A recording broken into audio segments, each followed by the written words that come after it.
जय श्री राधा, जय श्री कृष्णा। कार्तिक मास महात्म्य सुनने वाले सभी भक्तों का आज की कथा में हार्दिक स्वागत है। भगवान श्री कृष्ण और श्रीमती राधा रानी की कृपा सदैव आप और आपके समस्त परिवार पर बनी रहे। सत्र आज आप सुनने वाले हैं कार्तिक मास महात्म्य का 21वां अध्याय। तो कार्तिक मास की अधिष्ठात्री देवी श्रीमती राधा रानी का ध्यान करके आज की इस पावन और परम कल्याणकारी कथा का श्रवण करते हैं। धर्मदत्त ने पूछा, हे देवराज, जय और अजय ने अपने पूर्व जन्म में ऐसा कौन सा पुण्य किया जिससे भगवान विष्णु का रूप धारण करके वह उनके द्वारपाल हुए। देवराज ने कहा, प्राचीन काल में वृणविंदु की पुत्री देवहूति से कर्दम ऋषि द्वारा केवल देखने मात्र से ही 2 सुंदर बालक उत्पन्न हुए। उनमें से बड़े का नाम जय और छोटे का नाम अजय हुआ। बाद में देवहूति के गर्भ से कपिल देव जी भी हुए। जय और अजय दोनों ही विष्णु जी के बड़े भक्त और धर्मात्मा थे। दोनों ही नित्य प्रति अष्टाक्षर मंत्र का जप करते थे और विष्णु जी का व्रत करते थे। भगवान इन दोनों भाइयों पर अत्यंत प्रसन्न थे और नित्य पूजा के समय इनको दर्शन दिया करते थे। एक समय राजा के निमंत्रण पर देवर्षि नारद जी गणों सहित राजा के यज्ञ में पधारे। उस यज्ञ में जय ने ब्रह्मा और अजय ने पुरोहित बनकर यज्ञ को संपूर्ण करवाया। यज्ञ की विधि पूर्वक समाप्ति हुई। मारुत राजा ने जय और अजय को बहुत सा धन दिया। वह दोनों भाई दक्षिणा लेकर अपने आश्रम में आए। धन का बंटवारा करते समय दोनों भाइयों का आपस में झगड़ा हो गया। जय ने अजय से कहा कि धन का बराबर बराबर भाग होना चाहिए। अजय ने कहा कि जितना धन जिसको मिला है उतना धन उसका ही है। तब जय ने क्रोध में आकर अजय को श्राप दिया कि तुम धन लेकर नहीं देना चाहते हो, इसलिए तुम ग्राह हो जाओ। अजय ने जय का दिया हुआ शाप स्वीकार तो कर लिया, लेकिन उसने भी जय को शाप दिया कि तू अभिमानी है, इसलिए तू हाथी हो जा। जब नियम पूर्वक दोनों की पूजा के समय भगवान उनको दर्शन देने के लिए आए तो दोनों ने भगवान को श्राप मोचन का उपाय पूछा।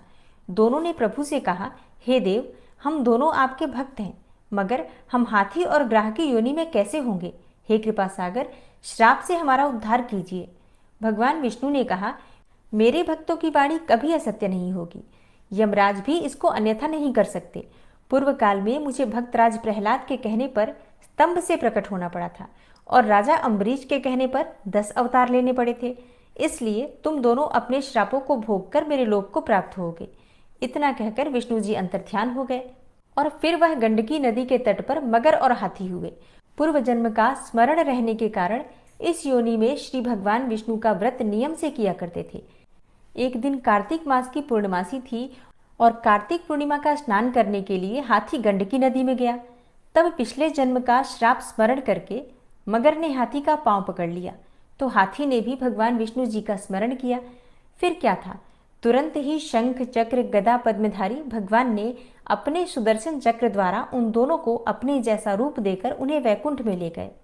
उसी दिन से उस स्थान का नाम हरिक्षेत्र प्रसिद्ध है और चक्र के आघात से वहां के पत्थरों में भी चिन्ह बने हुए हैं।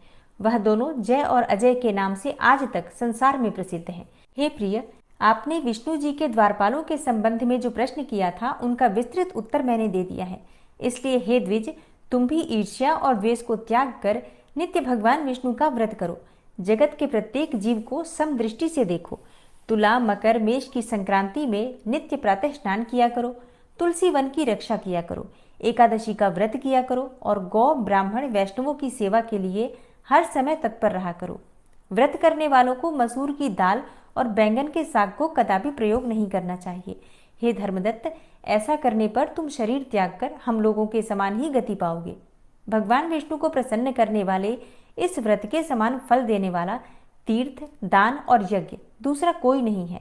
हे विप्र, तुम तो धन्य हो, क्योंकि तुमने भगवान विष्णु को प्रसन्न करने वाला व्रत किया है, जिसका आधा फल तुमने कलहा को दिया है। इसके बाद हम कलहा को वैकुंठ में लेकर जा रहे हैं।